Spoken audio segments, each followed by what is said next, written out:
मित्रों, विचार संहिता के इस मंच पर आप सबका स्वागत है। मित्रों, आप सबको मेरा प्रणाम। मित्रों, आज मैं सूक्ष्म शरीर के पार करने के बाद जो शरीर आता है वो है मानव की मानस शरीर। उस विषय में बात करूंगी। मानव की मानस शरीर के साथ साथ ही उसका जो हृदय चक्र है वो जुड़ा हुआ होता है, जिसे अनाहत चक्र भी बोला जाता है।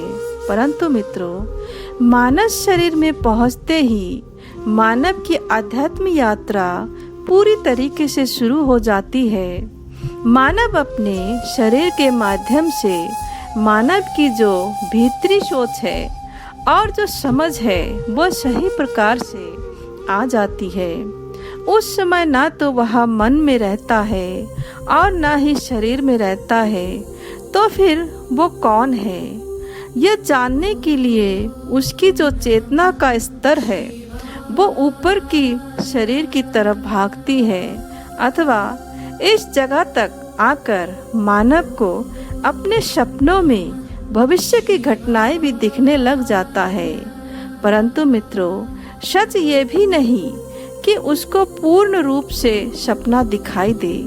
कभी कभार वो दिख जाता है, वो भविष्य का सूचक जरूर होता है।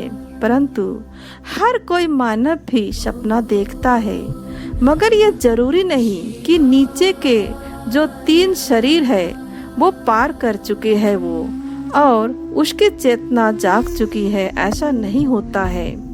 हाँ, किसी आपातकाल या किसी परिस्थिति के चलते उसको भी सपना आ सकता है। मानस शरीर में यानी कि चौथे शरीर में बैठे बैठे मानव अपने सपनों में अतीत, वर्तमान और भविष्य के घटने वाली घटना वो देख सकता है। तीनों कालों को वो वर्तमान में ही देख सकता है। मतलब कि मित्रों, उस मानव का जो चेतना का स्तर है वो बढ़ता जाएगा और धीरे धीरे उसको भूत, वर्तमान और भविष्य या उसी समय जो घटना घटने वाली होगी तो उसको वो नजर आ जाएगा।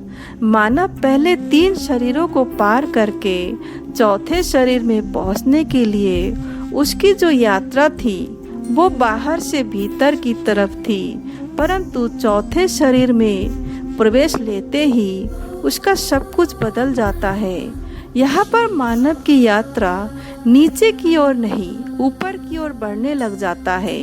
मित्रों, मानस शरीर को पार करने के लिए माने कि चौथे शरीर से 5वें शरीर तक पहुँचने के लिए मानव को जिन विधियों का प्रयोग करते हैं वो है शीर्ष आसन, या फिर आँखों के बीच जहाँ पर हर कोई मानव जो तिलक लगाते हैं, बंद आँखों से लगातार उस जगह को देखना, ताकि मानव की जो तीसरा नेत्र है वो पूरी तरह से खुल सके और जागृत रख सके, अथवा सत्य को सही से पहचान सके।